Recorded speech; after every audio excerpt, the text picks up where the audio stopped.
Hello friends, welcome to the India news destroyer. This is चेतन।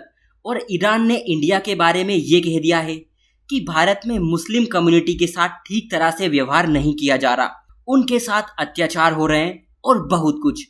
बदले में भारत ने ऐसा जवाब दिया है कि ईरान अगली बार ऐसी हरकत करने से पहले 10 बार सोचेगा, क्योंकि भारत ने ईरान से ये कहा है कि आप अपने गिलबान में झांक कर देखिए, आप अपने यहाँ खुद क्या करते हैं उस पर ध्यान दीजिए।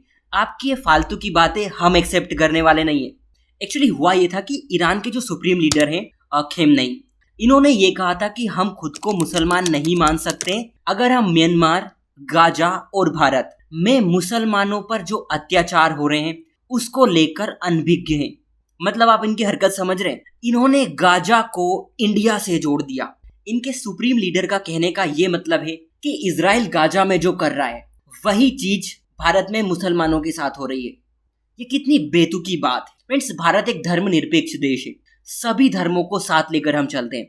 हमारे यहाँ बकायदा अल्पसंख्यक मंत्रालय है जो उनके वेलफेयर के लिए रिस्पॉन्सिबल है। हमारा संविधान उन्हें प्रोटेक्ट करता है। दुनिया की ज्यादातर इस्लामिक कंट्रीज में आपको ये फैसिलिटी देखने को नहीं मिलेगी, लेकिन इसके बावजूद भी भारत पर इस तरह के इल्जाम लगाना बहुत ही घटिया मानसिकता का प्रतिनिधित्व करते हैं।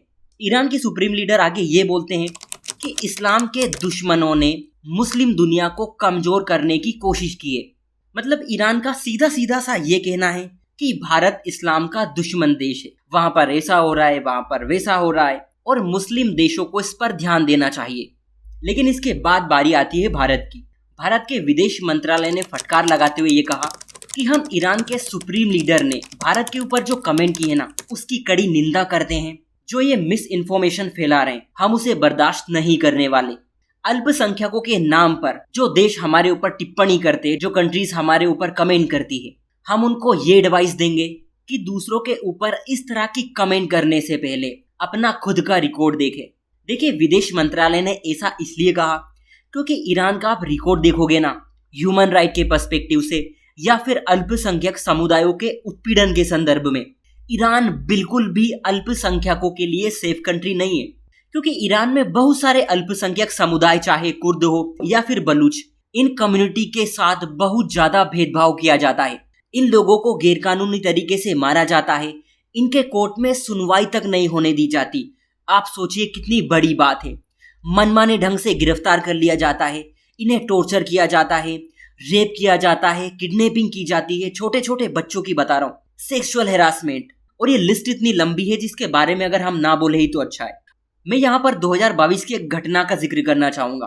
आपको महसा अमीनी का केस याद होगा। ईरान में हिजाब पहनना कंपलसरी है और 22 साल की इस लड़की ने हिजाब को लेकर प्रोटेस्ट किया था। फिर क्या हुआ?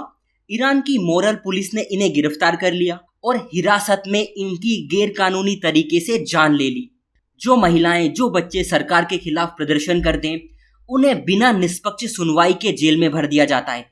उन्हें मौत की सजा तक दे दी जाती है सिर्फ धरना प्रदर्शन के लिए।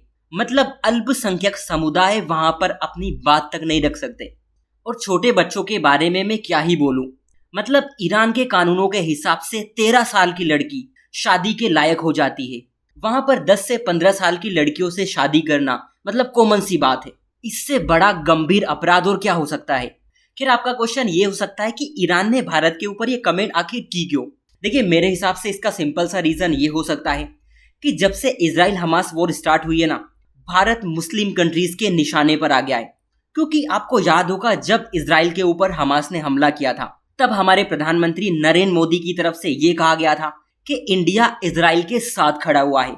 क्योंकि आतंकवादी हमला क्या होता है भारत से बेहतर इसे और कौन जान सकता है।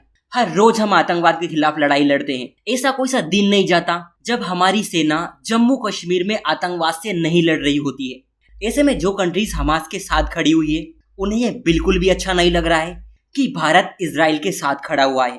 दूसरी बात अगर आप देखोगे तो इंडिया ना सिर्फ इजराइल के साथ खड़ा है बल्कि हमारे प्रधानमंत्री टाइम टाइम पर इजराइल के जो प्राइम मिनिस्टर है बेंजामिन नेतान्याहू, उनसे कॉल करते हैं, सिचुएशन का जायजा लेते हैं। और जब इस तरह की न्यूज इन लोगों तक पहुंचती है तो इन्हें ऐसा लगता है कि इंडिया इनके खिलाफ है। और तीसरा बड़ा फैक्टर है इंडियन नेवी। फिर हुतीज जो कि एक आतंकवादी संगठन है, ईरान इन्हें सपोर्ट करता है। इन लोगों ने कितना उत्पात मचा रखा है हम देख ही चुके हैं। आए दिन हर किसी जहाज को ये निशाना बनाते रहते हैं, लेकिन भारत की नौसेना ने बोलकर रखा है कि अगर इंडियन फ्लैग के किसी जहाज पर अटैक किया जाता है ना, तो हम किसी को छोड़ेंगे नहीं। सो इन सभी बातों को लेकर मुस्लिम वर्ल्ड में बकायदा डिबेट की जाती है। हालांकि आप देखोगे कि ईरान के साथ भारत के रिश्ते अच्छे हैं। हमारी बहुत सारी परियोजनाएं ईरान में चल रही है। आपने चाबहार पोर्ट का नाम सुना होगा, आपने international north south transport corridor का नाम सुना होगा, जो कि ईरान से होते हुए जाता है।